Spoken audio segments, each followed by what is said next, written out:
Bismillahirrahmanirrahim. Assalamualaikum warahmatullahi wabarakatuh.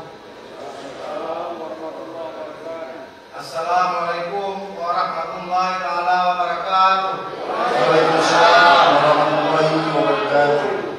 Disyukur kepada Allah, salawat kepada baginda besar Muhammad sallallahu alaihi wasallam. Yang terhormat saudara Gubernur Aceh, yang terhormat pimpinan DPR Aceh, yang terhormat seluruh anggota DPR Aceh, yang terhormat unsur suku Pimda Plus, yang terhormat teman-teman media pers yang telah setia dan 2 hari meliput masalah LKPD 2020. Dalam perpanjangan kalimat, pimpinan hanya ingin menyampaikan sedikit. Beberapa hari yang lalu Pak Sekda Kakwa dalam rapat Manggar PA mengatakan bahwa dana refocusing 2020 digunakan untuk selain penanganan COVID juga boleh. Nyomang mungkin. Nyoleh panen pun ada betul pilih. Nyom Pak Sekda berjelas Nurul Aceh. Nyom Pak Gub jangan bersekongkol. Nyom yang nak jauh berkelam. Nyom musabo hana yang jelas. Nyom normatif andumo. Ipan cerah yang tahu Aceh nyom. Lo hana sepakat no. Nyom pimpinan, jangan ada coba-coba yang ingin mempola DPR Aceh. Nyom ilua kan tu nyom pimpinan. Nyom DPR sakan iblo. Nyom DPR sakan iblo ule yang andumo. Ya tu pola. Pio pimpinan ke hana sepakat kan. Peng osus yang pemprang pimpinan. Nyokap berulang kali dong sampaikan. Peng osus yang pemprang.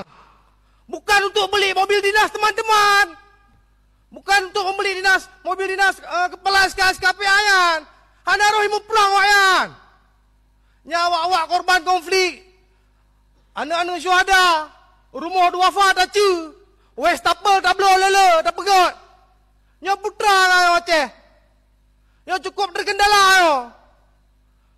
Nyo besakan nyo sekongkol nyo untuk merampok uang rakyat Aceh. Nyo anjir pimpinan. Long melawan keras dong pimpinan. Long maleh long anak muda. Long mendang trip. Walau hana kudu DPR, be sampai le tohi lauru. Nyo Pak Gub sigatuk long sampaikan. Ron be je ke pemimpin yang zalim. Maleh kamu rakyat Aceh. Watai telefon dengan dari Jawa kiban Aceh. Kok termiskin. Padahal nanggro modal. Daerah modal dari Aceh. Seakan tanya sepakat yo. Dana reko pusing. Peng silpa kerap beli komas kurung teh. Menyata bahas ini pada DPR. Hansip peng le komai kurungnya. Lebih. Sip. Tak bantu daya-daya. Tak bantu balai-balai pengajian, tak bantu masjid-masjid. Nyo maleo. Nyo seakan sekongkol DPR Aceh. Uronyo kaduh buat rakyat Aceh. Praksi mana yang betul-betul memperjuangkan hak rakyat?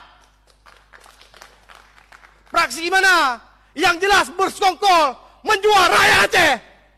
Nyo sampaikan pimpinan. Walau nyo pahit. Long ada masalah, siap dengan risiko apapun long. Siap bertaruhkan nyawa long untuk rakyat Aceh pimpinan. Sekian, terima kasih. Assalamualaikum warahmatullahi wabarakatuh.